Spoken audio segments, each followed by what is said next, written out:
Shalom, kami dari kelompok 3 akan mempresentasikan hasil dari materi kelompok kami.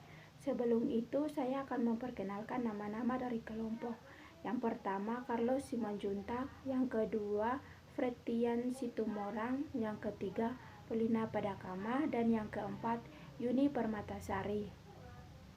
Kami akan membahas materi tentang kekristenan di Nusantara. Latar belakang Kristen hadir di Nusantara, khususnya di Maluku, menjadikan suatu momen tersendiri dalam sejarah kekristenan di Indonesia.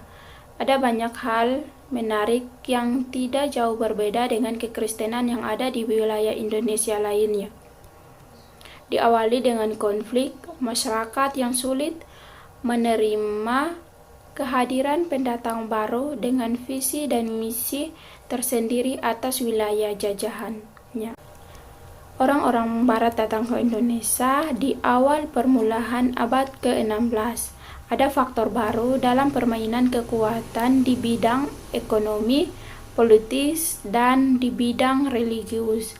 Setelah masuk ke dalam kawasan Kepulauan Nusantara, rombongan penjajah Eropa dari bangsa Portugis untuk pertama kali sukses masuk ke dalam wilayah Nusantara pada tahun 1511 yang di bawah pimpinan Alfonso de Albuquerque di kota Malaka yang sudah direbut oleh orang-orang Portugis. Yang kedua, misi di Maluku sampai tahun 1540-an. Sekitar tahun 1500, daerah Maluku mengalami perubahan-perubahan besar di bidang politis dan agama.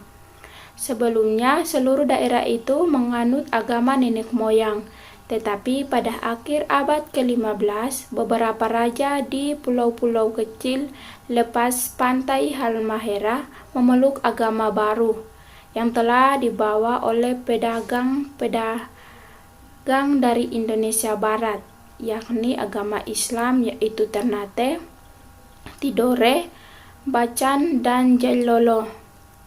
Secara khusus, Sultan-Sultan Ternate berusaha menaklukkan daerah-daerah lain di Maluku Utara yang di luarnya sekaligus menyebarkan agama Islam. Yang ketiga, prajurit-prajurit Paus. Tahun 1050-an, suasana misi di Maluku mengalami perubahan.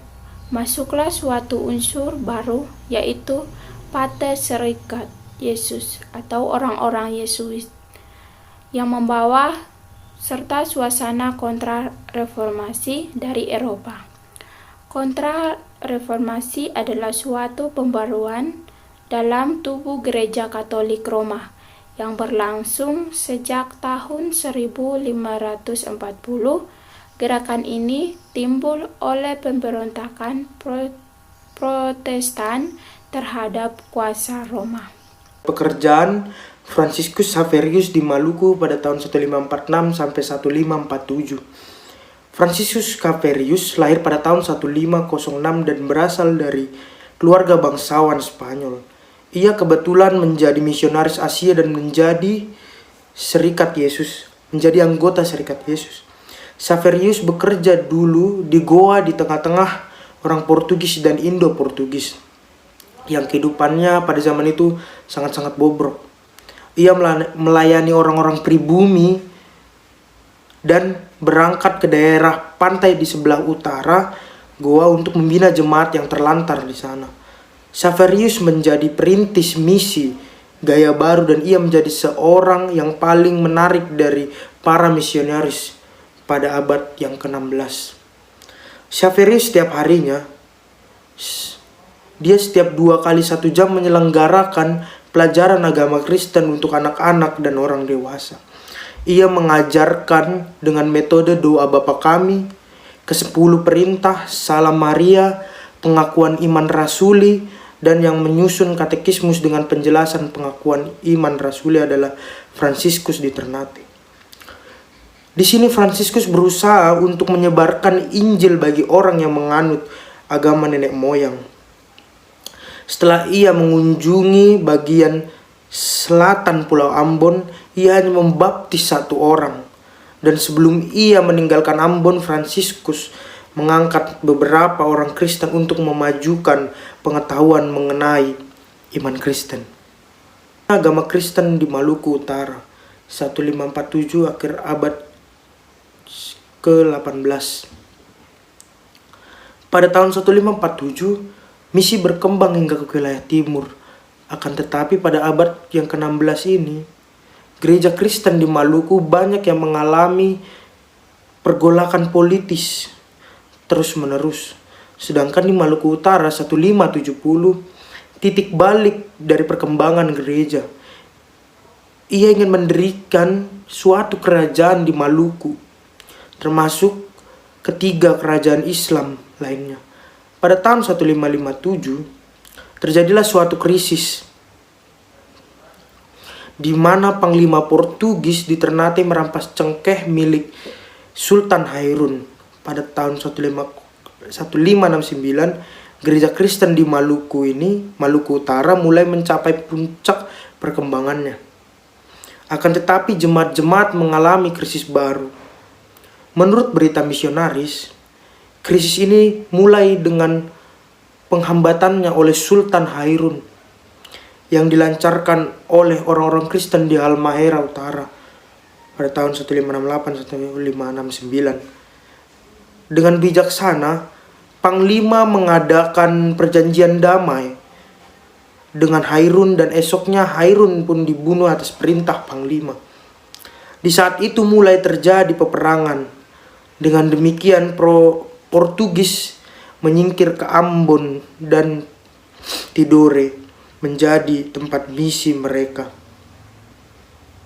Jadi Portugis menjadikan Tidore sebagai pusat kekuasaan dan tempat misi untuk mereka. Jemaat Kristen Protestan di Ternate di Maluku Utara merupakan jemaat benteng saja yang anggotanya terdiri dari orang-orang Belanda dan orang-orang Kristen zaman Portugis. Pada abad ke-18, peristiwa menarik dari pendeta Belanda di Ternate mengecam dosa-dosa VOC dan ditahan lalu dikirim ke Batavia. Analisa yang didapat dilihat dari salah satu tujuan 3G bangsa Belanda dan Portugis yaitu gold. Masuknya agama Kristen Katolik ke dalam Nusantara mempunyai begitu banyak catatan tersendiri dalam sejarah Indonesia. Tahapan masuk dan berkembangnya ajaran-ajaran Kristiani ini di Nusantara ini terjadi dengan dimulainya periode kolonialisme dan imperialisme dari bangsa-bangsa Eropa. Dengan kedatangannya orang-orang Barat ke Indonesia memunculkan begitu banyak kekacauan dan peperangan dengan tujuan ingin mencapai kuasa, ingin menguasai segala kekayaan yang ada di Nusantara. Berbagai macam alasan, peperangan, pengaruh, penjajahan terjadi hanya untuk keinginan dan kekuasaan, semata untuk keuntungan bangsa-bangsanya sendiri. Di dalam abad yang ke-16 sampai dengan ke-18, orang-orang Barat mengusahakan pembangunan gereja di Indonesia dengan tujuan untuk menjadikan gereja sebagai pembangunan imperium perdagangan saja. Hal ini dilakukan juga untuk memenuhi tujuan dari bangsa Belanda yaitu gospel, karena dengan mendirikan gereja tersebut, pengkabaran Injil di Nusantara pun semakin meluas. Jadi kesimpulan yang dapat disampaikan kelompok, pemahaman akan masuknya kekristenan di Maluku dan sekitarnya menjadi suatu pembelajaran yang membuka pemahaman akan pembentukan kekristenan di Indonesia. Dengan pola pengajaran yang sama, bahkan memiliki kaitan yang erat dan juga merupakan bentuk lanjutan dari pekabaran Injil yang belum selesai di wilayah lain. Hal ini dipahami kelompok sebagai titik temu dari penginjilan yang ada di Indonesia, tidak luput dari penjajahan dari bangsa Eropa dengan maksud dan tujuan yang positif maupun negatif. Untuk itu, pemahaman penginjilan di Maluku sudah dijelaskan semaksimal mungkin. Hal lain yang perlu dipahami yakni bentuk dari pertikaian yang ada bukanlah semuanya berdasarkan perbedaan agama, tetapi pertikaian yang ada disebabkan karena pertikaian yang sudah ada sebelumnya antara suku dan wilayah di sekitaran Maluku itu. Ditambah lagi dengan permasalahan politik wilayah kekuasaan dari pihak Portugis maupun sikap mempertahankan wilayahnya dari pemerintah setempat. Catatan penting yang perlu diperhatikan agar pemahaman akan konsep pertikaian yang ada tidak menjadikan agama sebagai titik permasalahan, karena hal sedemikian sering dipahami bahwa agama menjadi pemecah belah antar sesama manusia, terkhusus bagi masyarakat Indonesia yang belum mampu memahami sosial histori pertikaian yang ada. Yang berikut daftar pustaka. Dari makalah kami ada beberapa sumber buku, ada beberapa sumber jurnal juga. Demikian presentasi dari kelompok 3. Terima kasih. Tuhan Yesus memberkati. Shalom.